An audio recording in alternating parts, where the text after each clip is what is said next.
Have you ever wondered how fun life would be if it's like a video game, wherein you level up yourself, adventures, unlock new areas in the map, unlock new skills, make your money grow, and eventually buy the best equipment out there? But wait a minute, isn't life also like that?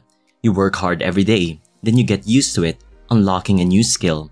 Then the skill can be used to make money, wherein that money can be used to travel to different places, and also lets you access the best equipment out there, a good car, house, clothing, etc.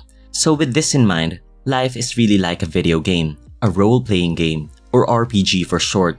But the only difference is, it takes more time, and of course, you gotta move around, unlike just holding a controller in front of the TV. But again, that would be exciting if we make our life like a video game, right? So in today's video, I would show you a step-by-step process on how you can make your life like a video game to help you in your journey towards financial success. With that, let's start.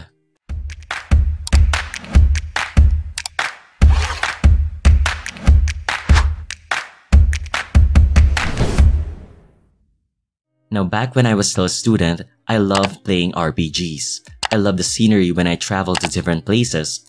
It feels like I'm in a different world, and there are quests you need to do. You have choices if you want to be a warrior or a mage, and if it's too difficult for you, you can just lower the difficulty to what suits you the most. It's really amazing. So my love for video games got me thinking, how can I apply this concept to the real world to make my journey more exciting? Because let's face it, life isn't that easy wherein you can adjust the difficulty level. We don't have that much freedom to choose if we want to be like this or that, and we also don't have a plot that we can follow and quest to guide us up to the finish line. And it takes years and some even decades to achieve our goals. But this won't stop me from trying to make my life like a video game. You see, a lot of people tend to give up their dreams because they couldn't wait anymore. It's taking them too long to achieve it. They are lost, feeling a lack of direction. They can't see the finish line. This is especially true in their financial life. So they just go with the flow and just work and work until they retire. You see, if you apply video games in your life, the first thing we get from it is an end goal, a quest line, and of course, a status bar for your character where you see your level and your money. This setup is what leads players to continue it. They feel a sense of accomplishment every time they finish a quest or when they see their character level up, gathering that strong equipment. This sense of achievement is what sustains people's interest and attention. That is why it can be hard for people to tear themselves away from it. This feeling is also backed up by science, because every time this happens, our brain releases dopamine in response to a pleasurable experience. So whenever you achieve something in-game, your brain releases more dopamine. This develops a strong drive to seek out that same pleasure again and again.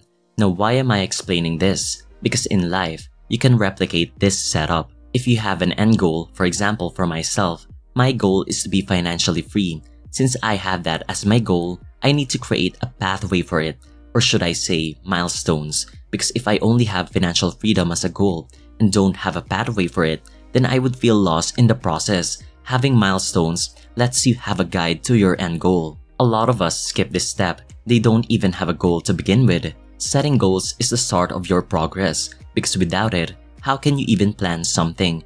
With a clear goal at hand, you can create a plan for achieving that goal.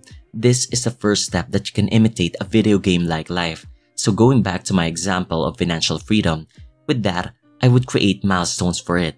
So if my financial freedom number is at 15 million, then I would break it down. I would target first my first 10,000, then 100,000, so on and so forth. But always be sure that your milestones are achievable for you. Don't put milestones that are impossible to do, because this can lower your momentum. As explained a while ago, we want our brain to feel that sense of achievement, to release dopamine. This way we get to have a strong drive to continue. And of course, make your milestones somewhat challenging as well. Just like in video games, some of your adventures there, you need to push your character to level up. In some areas, you would be stuck for quite some time. You can't defeat the monsters in that area because your level is too low. So make it challenging for you at the same time. This way you improve yourself along the process. Now, since you have milestones in place, you have a pathway to your end goal. And of course, what kind of video game is that if you can't see your progress? With this, you need to track your money. Have a small notebook for it. Or like for me, I put it in the notes of my phone. This way, whenever I open it, I could see my progress, the money I've saved and invested. So this is like replicating the status bar because I always open my phone. So whenever I get my salary, I add it there, increasing the number. Much like an experience bar in games, you can even create your leveling standards. For example, every time you reach 50,000, you rise in level. And when you hit a certain amount, maybe a million, leveling up gets challenging. You need an additional 100k to increase it. It's all on you how you can make it exciting. Tracking is one of the best ways for you to feel good, especially when you see that number climbing up. Now there's also one thing we need to replicate, which are quests. So what I do with this, rather than my milestones, I also have specific goals. Those are what I want to achieve this year. Like I need to further my studies in my profession so I can increase my worth. This way I get to have a higher salary. As a YouTuber, I need to create at least 5 videos a month. And I also have a goal of saving 30,000 pesos a month. Those are my short-term goals. Experience-wise, this is exciting to do, especially when you get to check each one of it. You can feel that sense of accomplishment or level up. This way, you get to crave more. You want to do more things because if I can achieve this, maybe I can achieve more things the next time. The cycle goes on, acquiring and honing your skill each day. With this, you get to have more momentum to pursue your long-term goals. And you can also spice things up. Just like in video games, when you defeat a boss, you get rewards, right? So whenever you achieve a short-term goal or your quest in real life, you can reward yourself, have a dinner in your favorite restaurant, or buy that shirt you always look at in the shopping mall, or buy a gadget that can help you in your journey.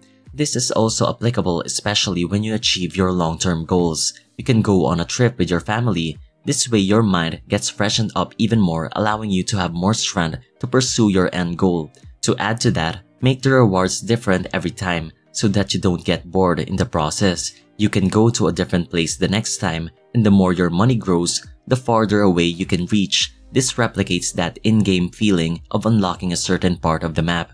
So you see, life may be slower compared to a video game, but it doesn't have to be boring. The best part of our real life is, there's no end to it. Unlike in video games, when you finish the last quest or when you defeat the final boss, everything seems to get dull. Your character's already maxed out. In life, when you achieve your end goal, you have the freedom to create another goal. As for me, when I reach financial freedom, I want to go to a much higher state, financial abundance, where not only I can sustain the life of my family, but I can also give to those who are in need as well. As the cycle goes on, I would create another system, long-term and short-term goals. This is a never-ending role-playing game. That's what makes it more exciting. Now what I'm saying right now isn't just applicable for finance. You can apply this to whatever goal you want to achieve. You just have to be creative enough to create a system for it that can make it more exciting. So start creating your real-life video game now. Don't make an excuse for yourself. If your situation is harder, then more so you need to have a strategy that can lift you up beyond the life you have right now. Make the process more exciting so that you will have the motivation to continue it. This isn't only good for you, but for the future generation of your family. It starts with you, and it will create a positive chain reaction. Make your life like a video game that you want to play over and over again. With that, this ends this video for today. I hope you've learned something. So before you leave, I would really appreciate it if you hit the like button. And if you still aren't subscribed yet, might as well hit the subscribe button as well. So thank you and see you in the next video.